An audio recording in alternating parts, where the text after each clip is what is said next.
ओम गंग गणपते नमः। आप सभी का आपके अपने चैनल पर बहुत बहुत स्वागत है। आज इस वीडियो में हम कार्तिक मास महात्म्य अध्याय 1 का रसपान करेंगे। कार्तिक का महात्म्य सब प्रकार के दुखों का नाश करने वाले तथा सारी सृष्टि का पालन करने वाले भगवान श्री गणेश जी, ज्ञान की दाता श्री सरस्वती जी, सब पुराणों के कर्ता श्री व्यास जी तथा गुरुदेव के चरण कमलों में नमस्कार करके भगवान के श्रद्धा तथा भक्ति रास में डूबे हुए कार्तिक मास की कथा कहता हूँ। नैमिषारण्य में वास करने वाले सोनकादि 88,000 ऋषि श्री सूत जी से कहते हैं कि ब्राह्मण, आप हमारी इस घोर कलयुग से रक्षा करने के लिए कोई सरल उपाय बताइए।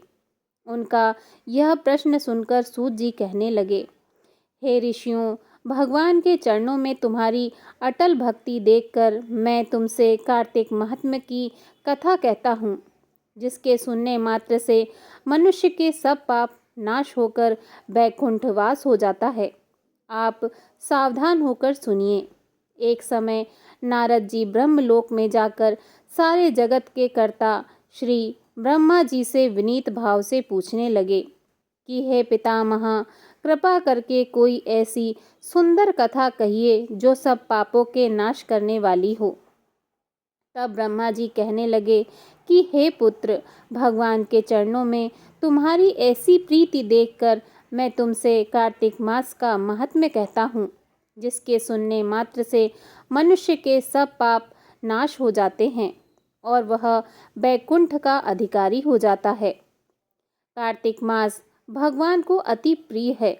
इसमें किया हुआ व्रत, दान, नियम तथा कीर्तन अनंत फल देने वाला होता है। अतः सारे संसार की भलाई के लिए तुमने अति सुंदर प्रश्न किया है। मैं इस कथा को तुमसे कहता हूँ, तुम सावधान होकर इसकी विधि सुनो। व्रती मनुष्य प्रातःकाल ब्रह्म मुहूर्त लगभग 4 बजे उठकर शौच आदि से निवृत्त होकर 22 अंगुल लंबा सुगंधित वृक्ष का दातून करे। परंतु श्राद्ध के दिन, सूर्य तथा चंद्र ग्रहण के दिन, एकम, अमावस्या, नवमी, छठ, एकादशी तथा रविवार को दातून न करे। जिस दिन दातून न करनी हो उस दिन पानी से 12 कुल्ले करके मुंह को खूब अच्छी तरह से साफ कर लेवें। जब 2 घड़ी रात्रि रह जाए तो काला तिल, चंदन, चावल, फूल या कुशा लेकर तालाब, कुंड, नदी या संगम तथा किसी तीर्थ स्थान में जाकर भगवान से प्रार्थना करें कि हे भगवान, आपकी और श्री लक्ष्मी जी की प्रसन्नता के लिए मैं कार्तिक मास में स्नान करूँगा। इस प्रकार प्रतिज्ञा करके श्री गंगा जी, शिव जी, सूर्य और विष्णु जी का ध्यान करके नाभिव्रत जल में प्रवेश करके अच्छी तरह स्नान करें। फिर जल से बाहर आकर देवता, ऋषि और पितरों का तर्पण करें।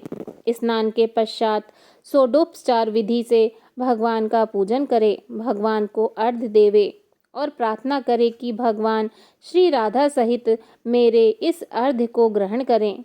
और इस प्रकार प्रार्थना करके 16 चीज़ें जैसे आवाहन, पाद्य, अर्घ्य, आचमन, स्नान, वस्त्र, चंदन, अक्षत, पुष्प, धूप, दीप, नैवेद्य, तांबूल, पुंगी फल, दक्षिणा, नमस्कार, भगवान की मूर्ति को अर्पण करके तुलसी मंजरी से भगवान का पूजन करना चाहिए।